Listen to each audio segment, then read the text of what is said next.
5000 সালের টেকনোলজি যখন 2026-এ আসে, 2026 সালের মানুষেরা এখনো চাকাওয়ালা বাক্সের সাথে কুস্তি লড়ছে। আমি যদি আমার গ্যাজেট দিয়ে ওকে হেল্প করি তাহলে দারুণ হবে। দাঁড়ান বন্ধু, আপনি তো দেখি 2026 সালের বেশি শক্তি ব্যবহার করছে। কি আদিম পদ্ধতি। আমি হলাম বিজ্ঞানী ঝাঁঝালো ঝন্টু, আর এই হলো আমার আবিষ্কার রোবট নিউটন। আমি আপনার সুইটকেসটা আমার গ্যাজেটের সাহায্যে কোনো পেশি শক্তি ছাড়াই নিয়ে যেতে পারি। দেখুন তাহলে, হেই নিন বন্ধু, আপনার সুটকেস এখন অ্যান্টি গ্র্যাভিটি মোডে চলবে, আঙুলের ইশারায় নাচবে। বিজ্ঞানী, তোমার রিমোটটা কিন্তু একদম টক দইয়ের মতো খেতে।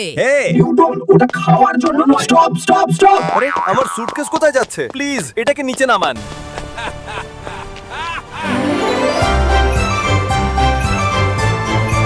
বন্ধু ভয় পাবেন না, এটা 5000 সালে স্মার্ট ডেলিভারি সিস্টেম।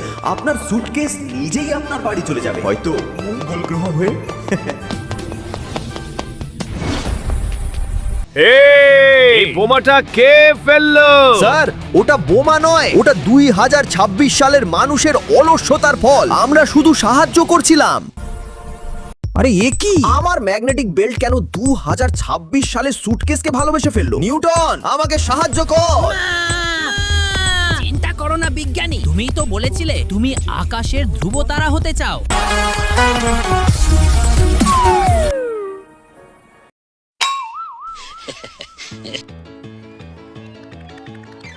দেখলেন তো 5000 সালের প্রযুক্তি কত ফাস্ট। আপনার শরীর চর্চা হয়ে গেল, আবার সুটকেসও পেলে। থ্যাংক ইউ, দিতে হবে না। আজকে নোট, 2026 সালের মানুষ খুব কম কথা বলে, সাহায্য করার পর শুধু হাঁ করে তাকিয়ে থাকে। এদের মনে হয় আপডেট প্রয়োজন।